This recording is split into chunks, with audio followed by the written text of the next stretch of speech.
So, Beverly, we have this sort of media split among the pundits. On one side, McCabe's a proven liar. He was fired. Nobody should believe anything he says. Versus McCabe's a truth teller. What has he got to lose? He's telling us what really happened in the White House.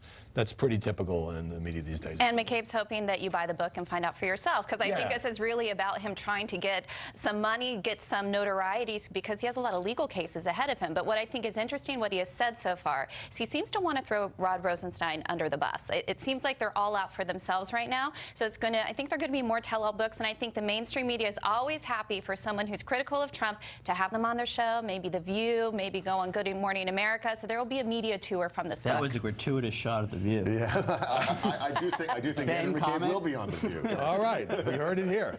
So, Ben, the media treated this as a huge deal when a federal judge ruled that Paul Manafort had lied. Remember, he's already been convicted twice about a meeting while he was still running the campaign in 2016 with Konstantin Kilimnik, said to be a Russian operative.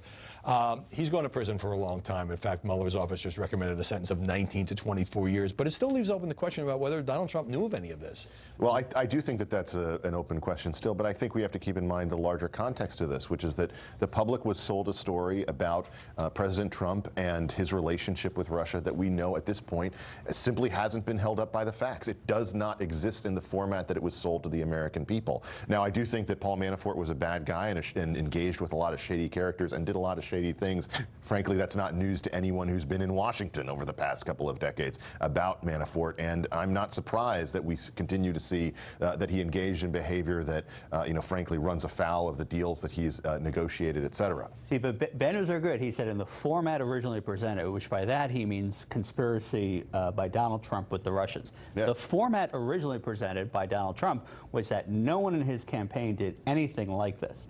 So talk about credibility. It is hard when you make comments about no one around me, no one who worked for me, no one, I barely knew the guy, and then suddenly 2 years later... Well, Philippe, this is shifting the goalposts to the middle of the ocean. I mean, come on, this is ridiculous. The fact is that we know after millions of dollars and years of investigation, we have no evidence whatsoever that the president engaged in anything approaching even the base level of collusion. Right. Well, I'm happy you both acknowledge it's an open question. You two take it outside, because I'll have a question for Beverly. And I'll play a little sound having to do with both the chairman and the ranking member of the Senate Intel Committee saying they have not turned up any collusion. First, let's play MSNBC reporter Ken Delaney and his report.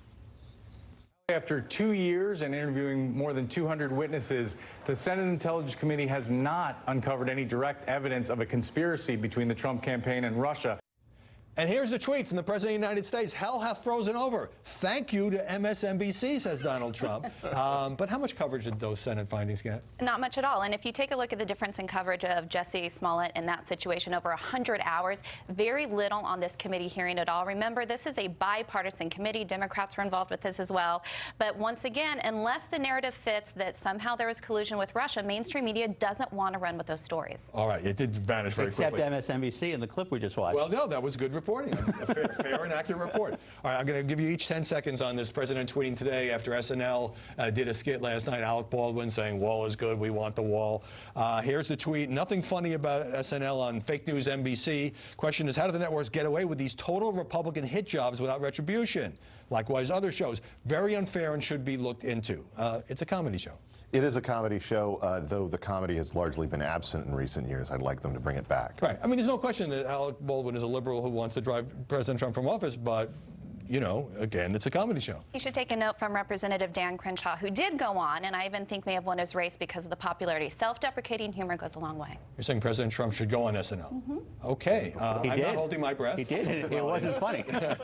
I think whoever's in office gets the wrong end of the SNL stick, whether it's a Democrat or a Republican. I mean, Bill Clinton, you had Phil Hartman running around eating hamburgers while jogging was some of the funniest stuff they ever did. Yeah, Barack Obama, not so much. Believe me, if Hillary Clinton had won, I think SNL would be going after her on a regular basis. Not at all. No. Oh, come on. Hallelujah. Come on. You'll never know about that alternative universe. Philippe Reines, Beverly Hallberg. Ben Domenech, great to see you all this Sunday. After the break, a really strange press conference on the